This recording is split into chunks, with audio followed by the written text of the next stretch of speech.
Today on DC News Now, wet weather making its way through the DMV. Meteorologist Damon Matson is tracking the forecast and potential flooding. Keeping cell phones out of the classroom, we're breaking down Virginia's new cell phone-free policy at your child's school. Also, election races are heating up in Maryland and Virginia. Find out who's leading on the campaign trail. Helping stay wealth-wise, two teenagers are banding together to help kids learn about financial literacy. They're going to tell you why it's so important to them. And later, did you update your iPhone yet? You may be confused about the new features. We're going to help you navigate the latest iOS 18 software update. You're watching the station covering all of the DMV. This is DC News Now. Good afternoon, and thank you for joining us for the news at noon. I'm Mark Hall. Rain is passing through the DMV, and make sure to stay alert when driving on the roads today. Meteorologist Damon Matson joining us now with the latest check on the forecast. Damon, any concerns about flooding? Well, Mark, not really. No question. We've had some pockets of much heavier rainfall, and much like you just said there, you need to be careful on the roadways as some of that heavier rain passes through at times, but we're not really looking at any sort of major flooding concern. Now, that rainfall, folks, it is continuing across a good majority of the DMV, especially parts of northern Virginia, back into the mountains of western Maryland and West Virginia. That's where we have some of the most concentrated rainfall at this current hour. But if you look back toward the east here, the rain that was around the D.C. metro, parts of southern Maryland earlier on, it's moved away off to the north and west or just dissipated as we've gone over the last few hours. So things are certainly drying out closer to the city, but there is a couple of those pockets of steady to even heavy rain at times back across northern Fauquier County, north of Warrenton, drifting back over to Front Royal. And you follow along the line here, you go all the way up through parts of Hampshire, Mineral counties in West Virginia, even up toward the Cumberland area there, seeing some darker greens and a little bit of yellow, indicating that steadier rain on the map. Now, the chance for steadier rain starts to wind down as we get later in the afternoon on toward the evening. We'll certainly still see a couple of scattered showers as we head on toward the end of the day, but the steadier rainfall is going to be coming to an end pretty quickly. Now, does that mean we're about to enter into a drier stretch to wrap up the week? We'll have an answer on that and a full look at your forecast coming up here in just a bit. All right, Damon, thank you. New details. The Frederick County Sheriff's Office says that they've found the man who allegedly went into Urbana High and assaulted a staff member yesterday morning. Deputies say that he had been taken to a local hospital for evaluation. They also say that this man on your screen walked into the school around 11 a.m. yesterday. But when a staff member noticed that he didn't belong there and tried to walk him out, investigators say that he attacked that person. Deputies sent students home from school early. The sheriff's office says that criminal charges are pending against the man. In the district, two gang leaders are headed to prison on drug and gun charges. Prosecutors say that Andre Willis and Brodus Daniels ran a drug market on Wheeler Road in Southeast. They say as their drug business grew, their members became targets of drive-by shootings. Investigators say that they also started making ghost guns from kits purchased online. Willis is looking at a mandatory 10 years in prison. Daniels is facing a mandatory 65 years. Both men are expected to be sentenced in February. Well, after Tuesday's council meeting, there are now several new laws in the district. Yesterday was the council's first committee of a whole and legislative meeting of the fall season. And fall session, pardon me, and council voted on several temporary and emergency legislation. One piece of legislation will let retired NPD officers and retired firefighters to be eligible to be rehired as call takers or dispatchers. Another bill looks to help DC's unhoused and housing authority and would allow DC families and rapid rehousing apply for an extension if they are at risk of losing their home. Council also gave the green light to legislation confirming on an emergency basis that they appoint Sharon Kirschbaum, director of the District Department of Transportation. Well, officials say that any legislation not passed by the end of the year will need to be reintroduced, and they're encouraging people in the district to come out and testify on scheduled hearings. Well, keeping phones out of the classrooms, the Virginia Department of Education unveiling its cell phone free policy after an executive order issued by Governor Glenn Youngkin. DC News Now's Liberty Simmons is in Vienna to break it all down.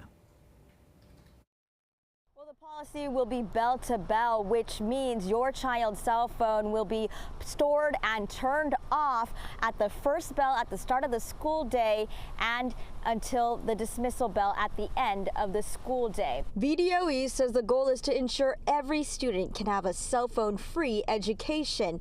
This includes during lunch and break periods as well. Kilmer Middle School parent Christian Mansilla knows all too well the impact of technology on kids. I think that he, particularly my son, gets really distracted with the phone. So I totally agree, no phones during school time. It aims to reduce the alarming mental health crisis from cell phones and social media.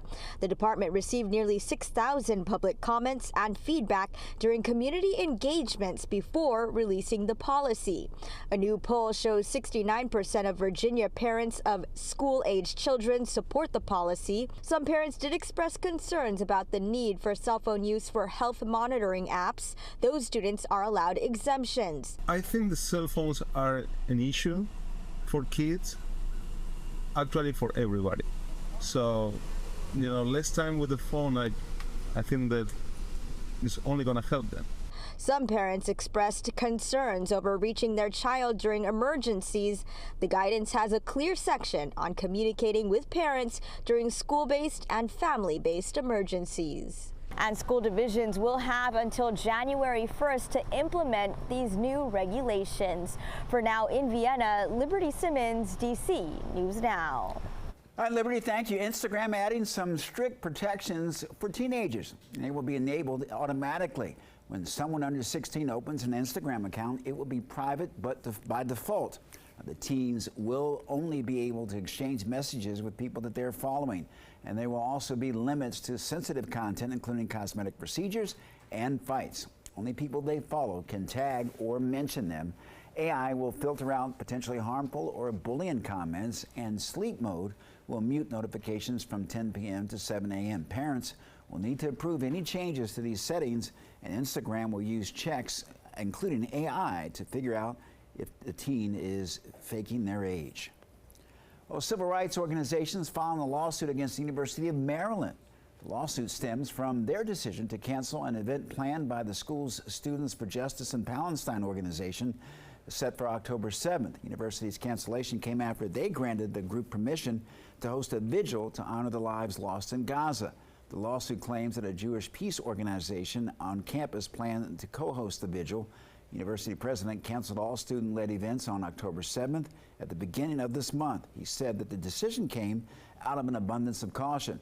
University-sponsored events promoting reflection will still be held.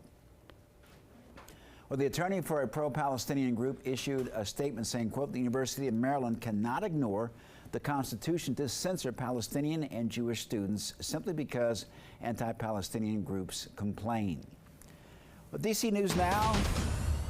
DC News Now is your local election headquarters, and we're about 2 months away from the election, and Virginia's 7th district race is heating up. Last night, Republican candidate Derek Anderson and Democrat Eugene Vindman both spoke to voters at a forum in Manassas. The candidates talked about Project 2025, gun violence in the economy, and abortion rights. When it comes to abortion, Vindman says it's too important of an issue to trust a Republican. 2 years and change ago, we had a constitutional right that was removed. So now over 50% of the women in this country have a right, have less rights than they had a few years ago. My daughter, my nieces have less rights than they had 2 years ago. Vindman says he believes that if former President Trump is elected, he'll ask Republicans to sign a national abortion ban, and he says that Anderson will likely sign it. We spoke to Anderson. He says that he does not support a national abortion ban and plans to leave the issue to states. Anderson also says he does not support Project 2025. Well, early voting starts this Friday in Virginia, and you can register to vote same day, but if you want to avoid a provisional ballot, you need to register and have your information updated by October 25th. That is also the last day to apply for a mail-in ballot. Maryland voters responding to a new DC News Now poll on the Maryland Senate race. Well, this race could have a major impact on the balance of power in the Senate. The poll shows that Prince George's County Executive Angela Alsobrooks leading former Maryland Governor Larry Hogan by 7 points. The Democrat Alsobrooks has the support of 49% of voters. The Republican candidate Larry Hogan has 42% of voters' support. The poll finds that 9% of voters in the state are still undecided. Voters and political experts gave us their take on the race to this point. I know the best one will succeed, and so far they're both very good, so I will not go wrong with either choice. There's been a little uptick in the importance of this election, and people are motivated to get out to vote. It's going to be a landslide for Kamala Harris, and that makes it even more difficult for any Republican candidate, even a very popular candidate like Governor Hogan, to win. Early voting in Maryland starts on October 24th. Voters can register in person on Election Day at any voting location.